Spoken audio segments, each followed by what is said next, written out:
but some concepts, particularly in the third act, can leave audiences with more questions than answers. And it certainly did.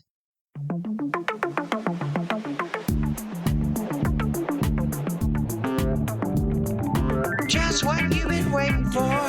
Movies, TV, music, and more. Follow, subscribe, stay up to date. Episodes drop every other Monday. It's the man, watch that. It's the man, watch that. It's the man, watch that podcast. Welcome to the Matt Watch That podcast, the place for reviews, rants, and randomness. I'm your host, Matt Seroski, filmmaker, film fan. Each episode, I'm going to watch a movie or TV pilot that I probably should have seen, but never got around to. It could be a recent favorite, critic's choice, or cult classic. To join in on the conversation, follow me on Twitter, Instagram, and Facebook, at Matt Seroski. You can subscribe to my YouTube page where I'll post videos and clips from the show. If you have any opinions on what I've discussed, or suggestions as to what I should see next, use the hashtag MattWatchThat on social. Before we start, this is the first edition this season of I Just Don't Get It, a segment where I discuss a movie or filmmaker that seems to be widely acclaimed that I just don't get. We're starting off with a bang, talking about the filmography of Christopher Nolan. I hear the shrieks of film geeks everywhere.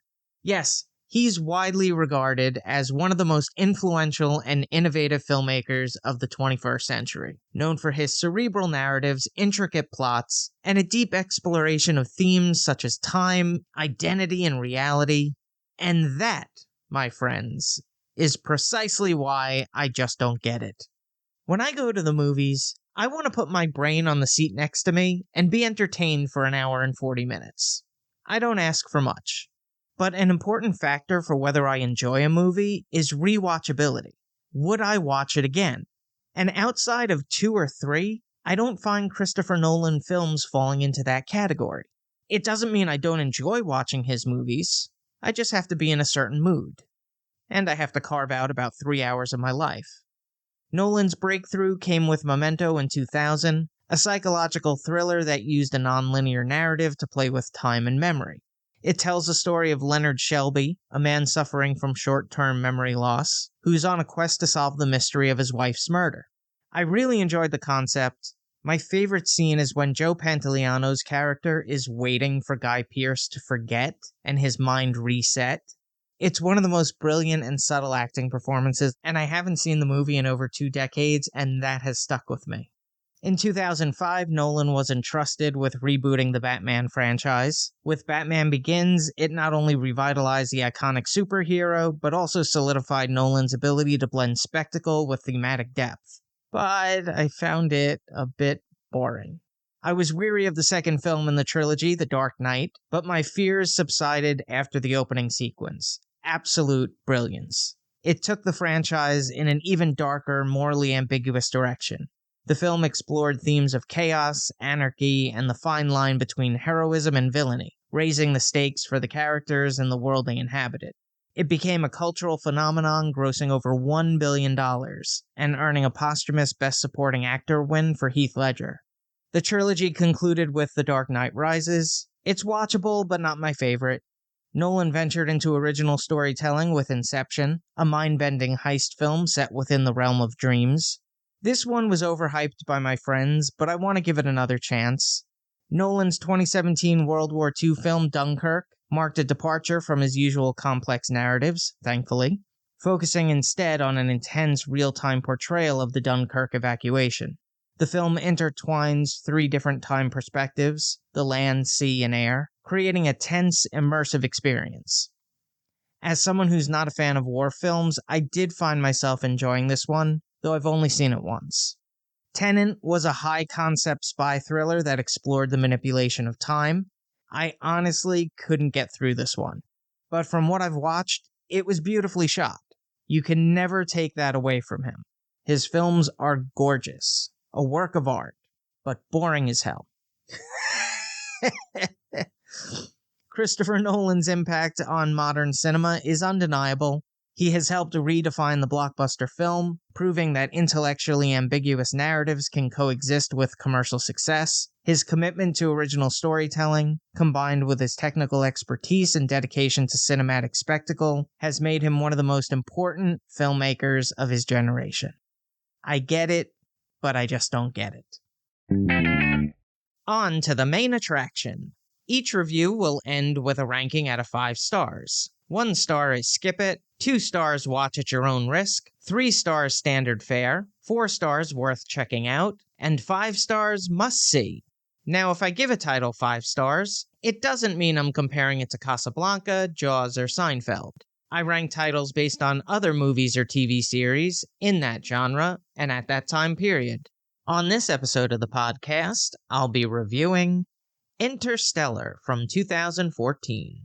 It was directed by Christopher Nolan, who helmed mind-bending thriller Memento. He rose to prominence with the Dark Knight trilogy. His fascination with time, memory, and reality would inspire Inception, Interstellar, and Dunkirk, each of which tackled ambitious concepts with a mix of spectacle and intellectual rigor. Oppenheimer marked another milestone, blending historical drama with the exploration of moral ambiguity and the consequences of human ambition. The screenplay was co-written by the director and his brother Jonathan Nolan, who scribed the short story for neo-noir Memento, psychological thriller The Prestige, and superhero film The Dark Knight and its sequel. He also created the television series Person of Interest and developed Westworld. The screenplay is based on the works of theoretical physicist Dr. Kip Thorne.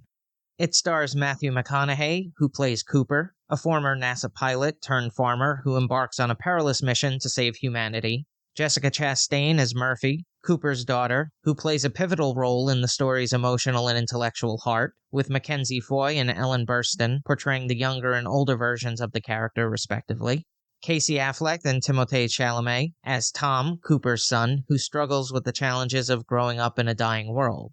Anne Hathaway as Dr. Amelia Brand, a scientist and astronaut working alongside Cooper on the space mission. Wes Bentley as Doyle, the more pragmatic and skeptical crew member. And David Gayassi as Romilly provides crucial scientific knowledge.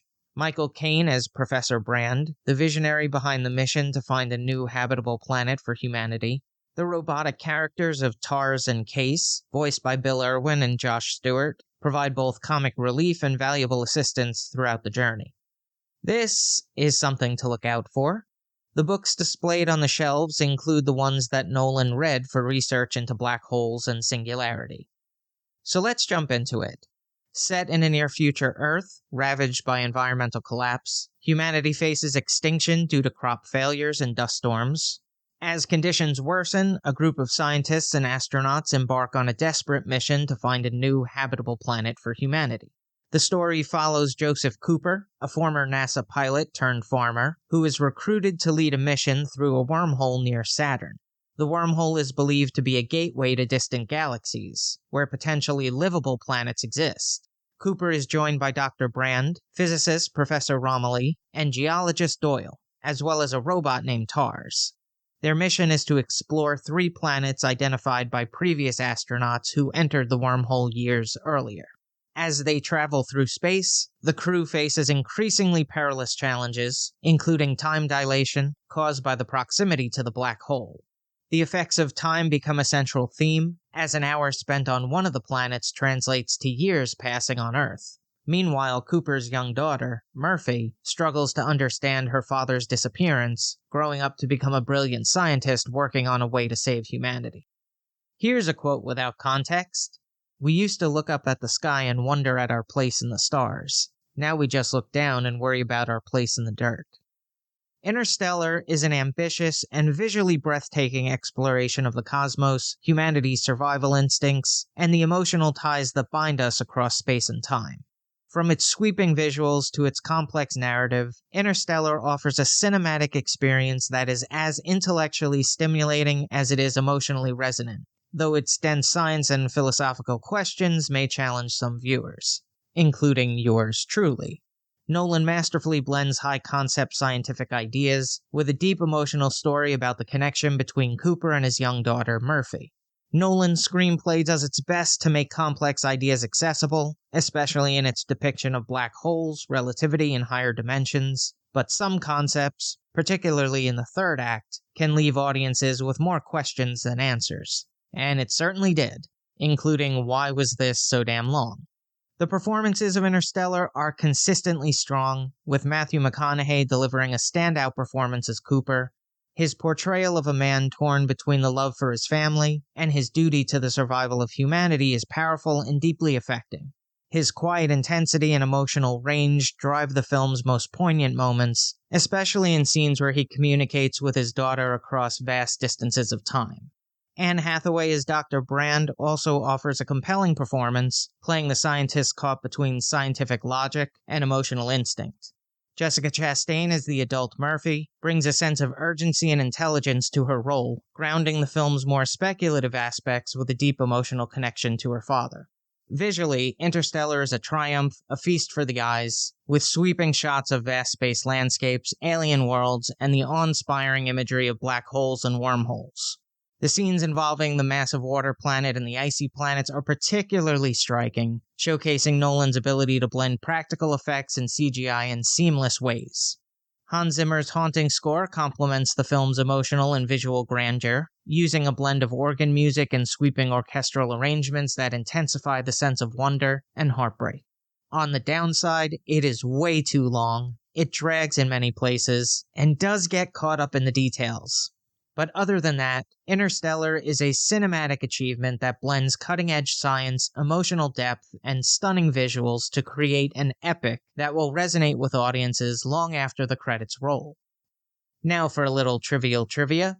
It took 100 days to render the visual effects for each second the black hole appears on screen. Interstellar was produced by Paramount, Warner Brothers, Legendary, Syncope, and Linda Opes Productions. It was filmed in Calgary, Alberta, Canada, Oosterland, Iceland, and the studios of Sony Pictures and Warner Brothers in California.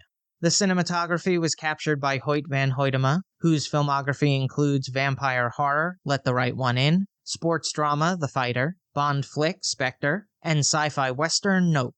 He is a frequent collaborator with Christopher Nolan and won an Oscar for Best Achievement in Cinematography of Oppenheimer. It was edited by Lee Smith, who worked on sci-fi sequel, RoboCop 2, psychological drama, The Truman Show, dystopian action sci-fi Elysium, and superhero film X-Men First Class. He won an Oscar for Best Achievement in Film Editing of Dunkirk. The score was composed by Hans Zimmer, who wrote the music for road trip drama Rain Man, Christmas fantasy The Preacher's Wife, war film The Thin Red Line, and historical epic Gladiator. A two-time Oscar winner for Best Achievement in Music Written for Motion Pictures, original score for The Lion King, and Dune Part 1. The runtime is 2 hours, 49 minutes. It had a budget of $165 million and grossed $729 million at the box office. It was nominated for 5 Oscars at the 2015 Academy Awards, winning for Best Achievement in Visual Effects by Paul J. Franklin, Andrew Lockley, Ian Hunter, and Scott R. Fisher. On the Ski Index, I give it 4 out of 5 stars. Take off half a star if you're the type that needs a bathroom break. If you've seen Interstellar and have opinions on the movie, let me know what you think using the hashtag #MattWatchThat. Moving right along, each episode, I'm going to post clips that I think people should watch. It could be movie trailers, music videos, interviews, or something completely random. Search for my YouTube page and there'll be a playlist called Matt Watch That Playback. With a mild amount of confidence, I can walk outside, look up at the night sky, and point out a couple of constellations, planets, and even the International Space Station if the time is right. It always starts with my friend Orion. If you can find his belt, you can make your way to a slew of other stars. The constellation is linked to Greek mythology. Orion was a great hunter, the son of sea god Poseidon. There are a couple of variations of his death, but the most common is that he was killed by a giant scorpion sent by the earth goddess Gaia. When Orion died, he and the scorpion were placed in the sky, but the two constellations are always on opposite ends of the sky to symbolize their eternal chase. His dog, Canis Major, was also immortalized in the sky as well. The constellation is home to several famous astronomical objects, and easily identifiable by his belt: 3 stars in a row: Alnitak, Alnilam, and Mintaka. Betelgeuse, a red supergiant star, marks one of the hunter's shoulders. Regal, a blue supergiant marking Orion's opposite foot. It's the brightest star in the constellation. And the Orion Nebula, a stellar nursery where new stars are born. It's one of the brightest nebulae visible to the naked eye, and has been studied extensively. Every year in October, the Earth passes through the debris left behind by Halley's Comet, resulting in the Orionid meteor shower. The meteors appear to emanate from the direction of Orion, and this event continues to be the highlight of the autumn night sky. Orion has had deep significance for numerous cultures. Its prominent stars, celestial objects, and rich mythological history have made it a constant feature, both in terms of storytelling and scientific inquiry. Whether seen as a hunter, a celestial guide, or a symbol of divine power, Orion's place in human culture and astronomy remains firmly etched in the night sky. I've selected a couple of clips about the hunter. They're all available in the Matt Watch That Playback playlist on YouTube. Check it out. Now it's time for the recommendation. Yes, that's the word recommendation with Matt in the middle. I'm going to end each podcast with my own recommendation of a movie or TV series. Today I'm talking about Star Wars Episode 1, The Phantom Menace. Yes, out of all the movies, that's what I'm going with. Set a long time ago in a galaxy far, far away, it tells the story of the peaceful planet of Naboo, under the threat from a trade blockade orchestrated by the Trade Federation. Jedi Knights Qui-Gon Jinn and his apprentice Obi-Wan Kenobi are dispatched by the Galactic Republic to resolve the crisis and protect the planet's Queen Amidala. As the two Jedis investigate the blockade, they uncover a deep conspiracy involving the Sith, long thought extinct. Their journey takes them to the desert planet Tatooine, where they meet Anakin Skywalker, a young slave with extraordinary potential. Qui-Gon believes Anakin may be the prophesized chosen one, who will one day bring balance to the Force. Star Wars The Phantom Menace, directed by George Lucas, is the first installment in the prequel trilogy of the Star Wars saga. Released after 20 years after Return of the Jedi, the film generated mixed reactions from fans. It might be due to the passage of time or the terrible output of recent Star Wars films, but I think people are coming around on this movie. Yes, Jar Jar Binks is Bantha Poodoo, but that doesn't outshine the pod race, the battle between the Gungans and the droid army, and the lightsaber battle between Qui-Gon, Obi-Wan, and Darth Maul, which was phenomenal, if not all too short. But there was so much hype surrounding this movie that it was never going to live up to it. I had the teaser poster in my room, which had Anakin on Tatooine, and his shadow cast the figure of Darth Vader. Simple and brilliant. One of the best posters I've ever seen. The premiere of the Duel of the Fates music video was highly anticipated, and included never-before-seen images from the movie and behind-the-scenes footage. It lasted 11 days on MTV's Total Request Live, and remains the only classic music video to chart. Ultimately, The Phantom Menace sets the stage for the rise of the Empire, the fall of the Jedi, and the beginning of Anakin Skywalker's tragic journey toward becoming Darth Vader. Spoiler alert. That's all for this edition of Matt Watch That. Thanks for listening to me babble. You can follow me on Twitter, Instagram, and Facebook at Matt Seroski. You can subscribe to my YouTube page where I'll post videos and clips from the show. If you have any opinions on what I've discussed, or suggestions as to what movie or TV pilot I should see, use the hashtag MattWatchThat on social. Head over to mattseroski.com for all the latest news and updates, and come back next time for the reviews, rants, and randomness.